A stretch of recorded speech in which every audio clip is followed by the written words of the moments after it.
प्रश्न क्या है और मुद्दे क्या उठाए जा रहे हैं। मुझे लगता है कि माननीय सदस्य को पूरा अध्ययन करके आना चाहिए, सदन की गरिमा का ध्यान भी रखना चाहिए।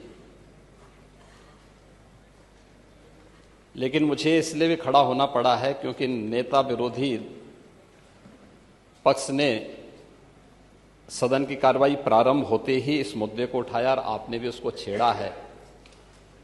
लेकिन मैं आपके छेड़ने की स्थिति को अवश्य आपकी इस मजबूरी को जान सकता हूं, जिसके बारे में एक छोटी सी कहावत है कि चोर की दाढ़ी में तिनका।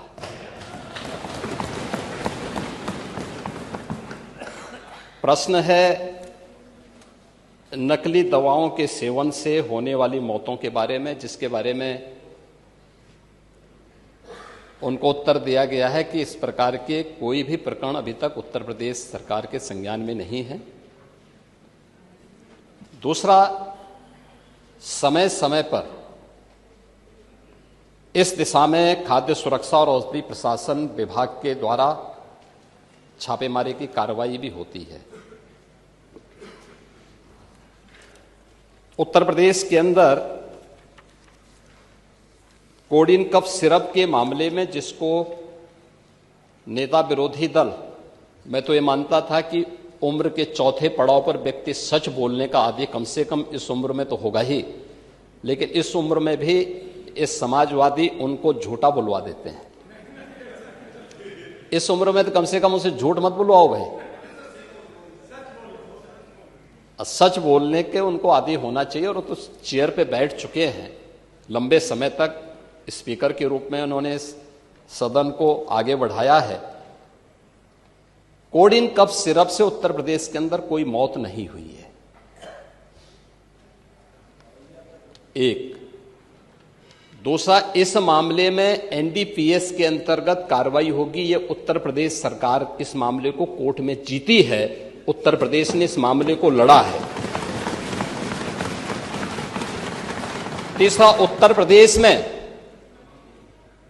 इसका जो सबसे बड़ा होलसेलर, जो बड़े होलसेलर हैं, जिसको सबसे पहले एसटीएफ ने पकड़ा था 2016 में, उसको लाइसेंस समाजवादी पार्टी ने जारी किया था। जो फोटो रिलीज हो रही हैं, देश के अंदर दो नमूने हैं, एक दिल्ली में और एक लखनऊ में बैठते हैं। जब देश में कोई चर्चा होती है तो तुरंत वह देश छोड़ करके भाग जाते हैं। और मुझे लगता है कि यही आपके बबुआ के साथ भी हो रहा होगा। वह भी देश से फिर जाएंगे इंग्लैंड की सैर सपाटे में और आप लोग यहां चिल्लाते रहेंगे। लोगों को इसको लेने की एक आदत सी है, तो वहां पर उसका दुरुपयोग किया गया है, जबकि बिना चिकित्सीय परामर्श के इसका सेवन नहीं हो सकता, खासतौर पर बच्चों के लिए। एडल्ट भी चिकित्सीय परामर्श से ही इसका सेवन करता है। कौन ऐसा व्यक्ति है जिसने कफ सिरप नहीं लिया? खांसी होती है, हर व्यक्ति लेता है, लेकिन चिकित्सीय परामर्श से उसमें लिखा जाता है। क्योंकि पढ़ाई लिखाई से आप लोगों का कोई वास्ता है नहीं, इसलिए आप लोग हमेशा इस प्रकार की बातें करते हैं। अब बात पहले अब सुन लीजिए ना, आपने पूरी बात बोली तो हम लोगों ने आपकी बात सुनी, आप लोग चिल्लाते रहे तब भी हम आपकी बात सुनते रहे। अब कम से कम हमारी बात तो सुन ले।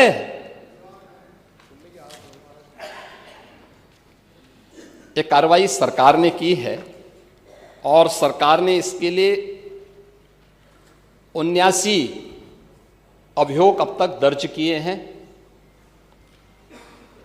इसमें 225 अभियुक्तों को इसमें नामजद किया है। 78 अभियुक्त अब तक गिरफ्तार हुए हैं। 134 फर्म पर एक छापेमारी की कार्रवाई हुई है और इसमें अब तक जिन क्षेत्रों में ये आई हुई, अलग अलग राज्यों से जुड़े हुए यह सभी केंद्र हैं। और मुझे लगता है अगर आप इसकी गहराई में जाएंगे तो घूम फिर करके वही मामला है कि वो कहीं ना कहीं कोई ना कोई समाजवादी पार्टी से जुड़ा हुआ नेता या उनसे जुड़ा हुआ कोई ना कोई व्यक्ति उसकी चपेट में आता है। और इलीगल ट्रांजैक्शन भी जो हुआ है वो अभी आपकी लोहिया बहाने के एक पदाधिकारी के अकाउंट के माध्यम से हुआ है। एसटीएफ इसकी जांच कर रही है। इस पूरे मामले में हाईकोर्ट से उस पूरे मामले को एनडीपीएस के अंतर्गत इस मामले में मुकदमा चलना चाहिए। ये उत्तर प्रदेश सरकार ने इस लड़ाई को लड़ा है और उसको जीता है, और इस मामले में कोई भी अपराधी छूटने नहीं पाएगा। और चिंता मत करिए, समय आने पर बुलडोजर एक्शन भी, उसकी तैयारी भी रहेगी। उस समय चिल्लाना मत।